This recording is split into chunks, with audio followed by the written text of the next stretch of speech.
So guys আপোনালোকে এই ফটোখন এনেকুৱা দেখা পাইছে আৰু পিছত এনেকুৱা দেখা পাব। সো আপোনালোকে এনেকুৱা ধৰণৰ ফটো কেনেকৈ বনাব বা PNG আপোনালোকে কেনেকৈ বনাব, সো তাৰ কাৰণে আপোনালোকে মোৰ এই ভিডিঅ'টো সম্পূৰ্ণকৈ শেষ কৰি চাব, তেতিয়াহে আপোনালোকে ভালদৰে বুজি পাব। সো গাইজ এনেকুৱা ধৰণৰ ভিডিঅ' বনাবলৈ হ'লে আপোনালোকে চিম্পলি এটা এপ্লিকেশ্যনৰ আপোনালোকক জৰুৰত হ'ব বা আপোনাক এটা এপ্লিকেশ্যনৰ প্ৰয়োজন হ'ব। সেই এপ্লিকেশ্যনটোৰ নাম হৈছে পিকচাৰ্ট। সো এতিয়া মই মোৰ পিকচাৰ্ট এপ্লিকেশ্যনটো অন কৰি ল'ম আৰু আপোনালোকেও পিকচাৰ্ট এপ্লিকেশ্যনটো অন কৰি লওক। সো মই মোৰ পিকচাৰ্ট এপ্লিকেশ্যনটো অন কৰি ল'লোঁ আৰু অন কৰাৰ পিছত ইয়াতে অলপমান লোডিং ল'ব। সো ইয়াতে গৈ প্লাছ চিনটোত মই ক্ৰিয়েট কৰি দিলোঁ আৰু দিয়াৰ পিছত ধুনীয়াকৈ মই এটা মোৰ ধুনীয়াকৈ বেকগ্ৰাউণ্ড ফটো এখন মই ধুনীয়াকৈ চিলেক্ট কৰি ল'ম আৰু আপোনালোকে আপোনালোকৰ হিচাপত যিকোনো ধৰণৰ এখন বেকগ্ৰাউণ্ড ফটো চিলেক্ট কৰি ল'ব পাৰে।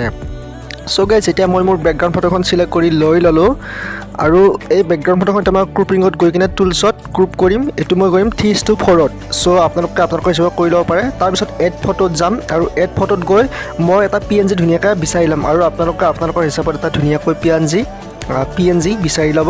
সো মই মোৰ PNGটো বিচাৰি আছোঁ আৰু আপোনালোকে ধুনীয়াকৈ PNGটো বিচাৰি ল'ব আৰু PNG কেনেকৈ বনাই অলৰেডি মোৰ তাত ভিডিঅ' বনোৱাই আছে, আপোনালোকে গৈ চাই ল'ব পাৰে। আৰু মোৰ এই চেনেলটোত আপোনালোকে সদায় এনেকুৱা ধৰণৰ ভিডিঅ'বোৰ পাই থাকিব। সো PNGটো মই চিলেক্ট কৰি ল'লোঁ আৰু লোৱাৰ পিছতে এইটো PNG এতিয়া মই জুম কৰি অলপ ডাঙৰ কৰি ল'ম আৰু আপোনালোকে আপোনালোকৰ হিচাপত এডজাষ্ট কৰি মানে কিমান ডাঙৰ লাগে কি লাগে ধুনীয়াকৈ চাই ল'ব। সো এতিয়া এইখন ফটোত দেখিবলৈ এনেকুৱা হৈছে নহয় জানো। সো এতিয়া মই কি কৰিম, যিটো মোবাইল ডাটা আছে মোবাইল ডাটাটো অন কৰি ল'ব লাগিব। সো আপোনালোকেও অন কৰি ল'ব মোবাইল ডাটা আৰু মোবাইল ডাটা অন কৰাৰ পিছত আপোনালোকে ধুনীয়াকৈ যাব মেজিক অপশ্যনটো আছে, তাৰপিছত এইটো মেজিক অপশ্যনত তাৰপিছত ষ্টিচত গৈ কিনে ধুনীয়াকৈ কিছুমান পাৰিব। সো ইয়াত অলপ লোডিংটো লোৱা নাই, বৰ্তমান লোডিং ল'ব বাৰু। সো মেজিকত গৈ এইটোত মই অন কৰি দিলোঁ। সো এতিয়া দেখিবলৈ এনেকুৱা হৈ গ'ল নহয় জানো, অট'মেটিক হৈ গ'ল। সো এই তিনিটাত আমি ক্লিক কৰিলোঁ আৰু এইটো ফেটটোত কিমান লাগে কিমান হিচাপত ধুনীয়াকৈ আপোনালোকে কৰি ল'ব। সো মই মোৰ হিচাপত ইমানলৈকে কৰি লৈছোঁ আৰু লোৱাৰ পিছত মই ৰাইট চিন কৰি দিলোঁ। তাৰপিছত আকৌ ইফেক্টছত যাম, ইফেক্টছত গৈ কিনে মই ধুনীয়াকৈ আৰু কেইটামান মানে আছে ইফেক্টছ, সো সেইকেইটা মই চিলেক্ট কৰি ল'ম। অলপ নেটৰ প্ৰব্লেম, সো সেইকাৰণে অলপ লোডিং হওঁতে অলপ দেৰি লাগিছে, আপোনালোকে বেয়া নাপাব।